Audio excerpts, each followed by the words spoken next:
Assalamualaikum, salam dan bahagia Bapak Ibu Guru hebat. Izinkan saya memaparkan koneksi antar materi modul 2.1 Pembelajaran Berdiferensiasi CGP Angkatan 10 Kabupaten Muaro Jambi.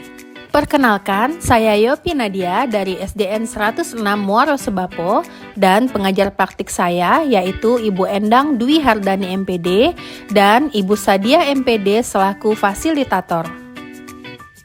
Apa sih pembelajaran berdiferensiasi itu?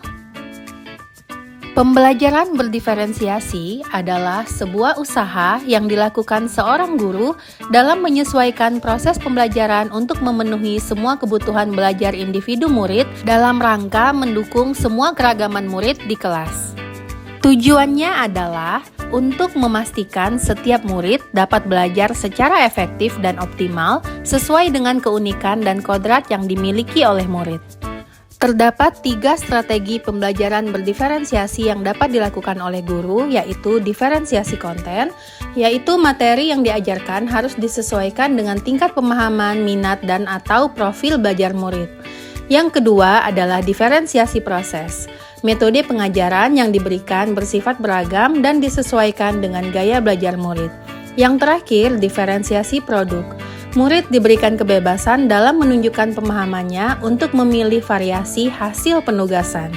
Sebelum melakukan pembelajaran berdiferensiasi, guru harus melakukan asesmen diagnostik untuk mengetahui kebutuhan belajar murid yang terdiri dari kesiapan belajar, minat murid, dan profil belajar murid. Yang dimaksud dengan kesiapan belajar adalah kapasitas untuk mempelajari materi, konsep, atau keterampilan baru. Sebuah tugas yang mempertimbangkan tingkat kesiapan murid akan membawa murid keluar dari zona nyaman mereka dan memberikan mereka tantangan, namun dengan lingkungan belajar yang tepat dan dukungan yang memadai, mereka tetap dapat menguasai materi atau keterampilan baru tersebut. Sedangkan yang dimaksud dengan minat murid adalah perhatian yang kuat dan mendalam disertai dengan perasaan senang terhadap suatu kegiatan sehingga mengarahkan seseorang untuk melakukan kegiatan tersebut dengan kemauan sendiri. Guru juga dapat menarik minat murid dengan berbagai cara seperti menciptakan situasi pembelajaran yang menarik perhatian murid, misalnya dengan humor, menciptakan kejutan-kejutan dan sebagainya, atau dengan mengkomunikasikan nilai manfaat dari apa yang dipelajari murid. Selanjutnya, profil belajar murid. Ada 3 profil belajar murid. Yang pertama adalah visual. Murid dengan gaya belajar visual biasanya belajar dengan melihat, misalnya melalui materi yang berupa gambar, menampilkan diagram, PowerPoint, catatan, peta, grafik organizer. Yang kedua adalah auditory, yaitu siswa yang belajar dengan mendengar, misalnya mendengarkan penjelasan guru, membaca dengan keras, mendengarkan pendapat saat berdiskusi, atau mendengarkan musik. Yang terakhir kinestetik, yaitu siswa yang belajar sambil melakukan, misalnya bergerak dan meregangkan tubuh, kegiatan hands-on, dan sebagainya. Dengan memperhatikan keunikan masing-masing murid, pembelajaran berdiferensiasi dapat membantu setiap murid untuk belajar sesuai dengan cara yang paling efektif menurut mereka. Dengan menyesuaikan metode pengajaran sesuai dengan kebutuhan murid, pembelajaran berdiferensiasi membantu meningkatkan motivasi dan keterlibatan murid dalam pembelajaran. Dengan begitu, tujuan pembelajaran dapat tercapai secara optimal. Pertanyaan pemantik yang pertama. Apakah saya mengubah pemikiran saya sebagai akibat dari apa yang telah saya pelajari?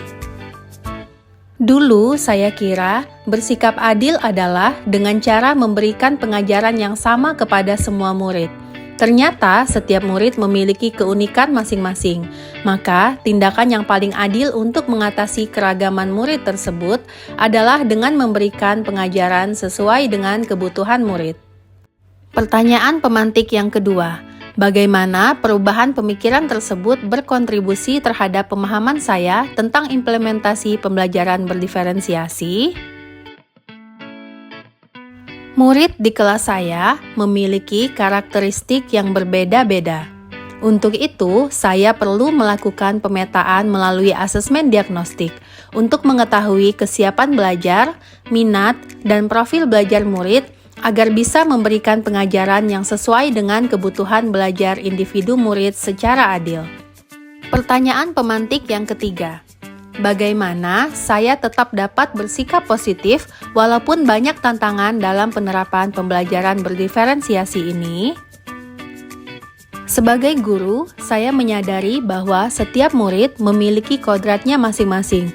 Sebagai guru, saya harus mampu memberikan pengajaran yang bersifat menuntun dan berpihak pada murid.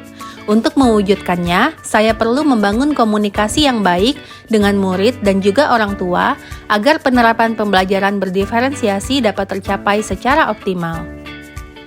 Koneksi antar materi pada setiap modul yang telah saya pelajari adalah kaitan antara modul 2.1 dengan modul 1.1, yaitu guru harus melakukan pembelajaran berdiferensiasi untuk memenuhi kebutuhan belajar murid sesuai dengan kodrat alam dan kodrat zaman berdasarkan filosofis pemikiran Ki Hajar Dewantara. Kaitan antara modul 2.1 dan modul 1.2, yaitu dalam melakukan pembelajaran berdiferensiasi, seorang guru harus mengimplementasikan nilai dan peran guru penggerak agar menciptakan pembelajaran yang dapat memerdekakan murid. Kaitan antar modul 2.1 dan modul 1.3, yaitu pembelajaran berdiferensiasi dapat menjadi salah satu strategi untuk mewujudkan visi guru penggerak dalam menciptakan murid dan sekolah impian. Kaitan antar modul 2.1 dan modul 1.4, yaitu agar pembelajaran berdiferensiasi dapat berjalan dengan optimal, perlu dibentuk keyakinan kelas supaya proses pembelajaran dapat berjalan dengan baik sesuai dengan nilai-nilai kebajikan budaya positif. Demikianlah pemaparan saya kali ini. Terima kasih telah menyaksikan. Salam Guru Penggerak. Tergerak, bergerak, menggerakkan.